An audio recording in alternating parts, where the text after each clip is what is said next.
I'm Caden Love. And I'm Seema Love, his wife. And we are Love and Lore, taking dark fantasy, light fantasy, and everything in between.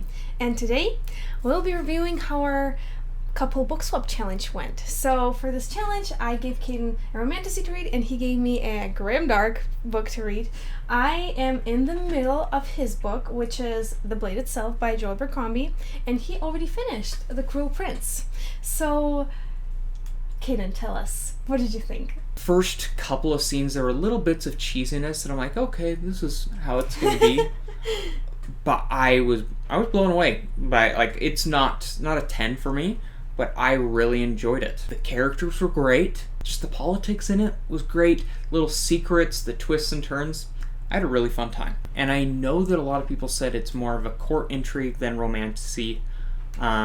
But it's been a while since I've read something really YA. Okay, and you were recording your experience as you were going, right? Mm-hmm. And you were doing it with... Noah's Brisk Reviews on Bookstagram.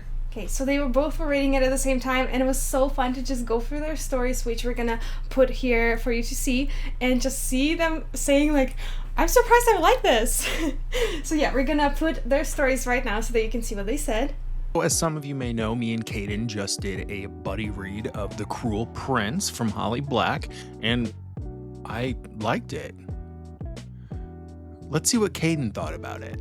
This book is awesome. I loved The Cruel Prince. Okay, you liked it. It didn't seem too cheesy, though there were cheesy moments in the beginning. I loved the characters. I thought they were very well done. I did find the characters very compelling. I don't know how I feel about Jude yet, honestly. I thought she was all right, but I did find the other characters within the story really compelling. Had a lot more layers to them, especially the prince. I thought he was probably the most compelling character just because you didn't really know what he was thinking or how he felt about things, which I thought was pretty cool. I thought it was a brilliant court intrigue, and I'm not gonna lie, when that romance kind of hits towards the end between two characters, I had fun. Now, when it comes to the plot and the intrigue, that was done really well. Holly did a great job weaving this story together to make you kind of guessing till the end, which I wasn't expecting. I thought the story was great. I thought that was the strongest part for me, was just the mystery and the intrigue, and especially just the politics of it all. That is what kept me going. I'd honestly go ahead and rate it an 8 out of 10, despite little hiccups here and there. I thought it was a great read, and I see why romantasy lovers love The Cruel Prince. Overall, I'm rating this book a 3.75 out of 5.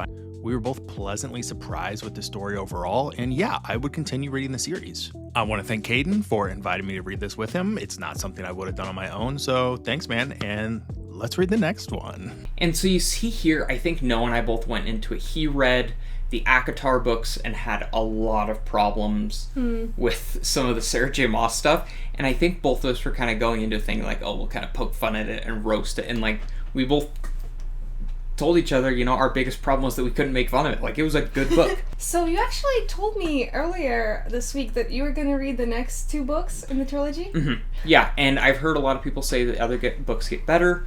To be fair with that, I do have other books I really want to finish my Stormlight reread before I get to Wind and Truth in December. So it is definitely on my TBR, not as high as most of my books, but I will read them. Knowing that, we do have the Enemies and Lovers game coming our way from Kickstarter. Oh yes, we're so excited to get it. So ideally, I would like to at least have that trilogy read by the time we get it, because I want to appreciate the art and characters there. Oh yeah.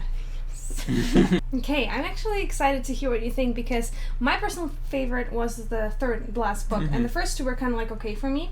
So we'll see how it goes, and soon we'll also make a video once I'm finished with The Blade Itself. We'll see how I'll be able to digest it. Yeah, I'm really excited to see what she thinks. Well, thank you for watching, and look out for my review of The Blade Itself next week.